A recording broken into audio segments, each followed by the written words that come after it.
David, David then said to all the congregation, "Now praise Jehovah your God." And all the congregation praised Jehovah the God of their forefathers, and bowed low and prostrated themselves to Jehovah and to the king. And they continued to offer sacrifices to Jehovah and to offer up burnt offerings to Jehovah on the following day. 1,000 young bulls, 1,000 lambs, 1,000 male lambs, and no drink offerings. They offered sacrifices in great number for all Israel. They continued eating and drinking before Jehovah on that day with great rejoicing. And for a second time they made Solomon the son of David king, and anointed him before Jehovah as leader, and also Zadok as priest.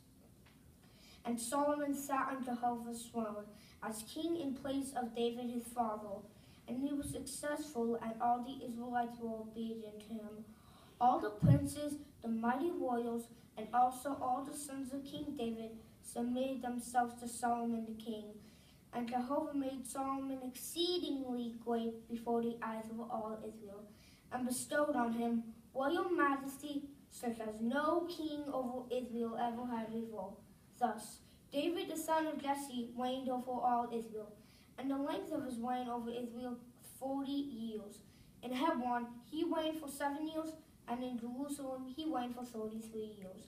And he died at a good old age, satisfied with long life, wealth, and glory. And his son Solomon became king in his place. As for the history of King David, from beginning to end, it is written among the words of Samuel the seer, Nathan the prophet, and Gad the visionary, together with all his kingship, his mightiness, and the events of the times involving him and Israel and all the surrounding kingdoms.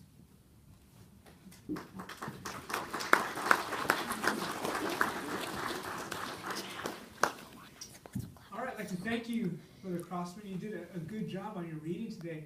And one thing that I noticed you really put some effort into was that you weren't just reading every word like a robot.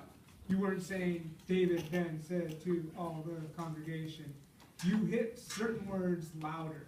You hit certain words with more power. Like in the very beginning, in verse 20, when David said to the congregation, you went really loud, "Now praise Jehovah your God." And it kind of got our attention. And then in verse 25, when you're telling us how successful Solomon was, he told us that he was exceedingly great and that there was no king over. So the way you did that, that is called proper sense stress, and that's what you were working on, and you did a really nice job of that. Because this is important. It says proper sense stress helps the speaker to hold the attention of his audience as well as persuade or to motivate him. And it helps us understand what the reading's all about. By you saying some words louder, we get the point. We got the point of how successful Solomon was. So just those little things you did a really nice job on not just reading well and reading accurately, but getting the right point across in your reading too. So you did a really good job. I want to thank you for that, Jackson.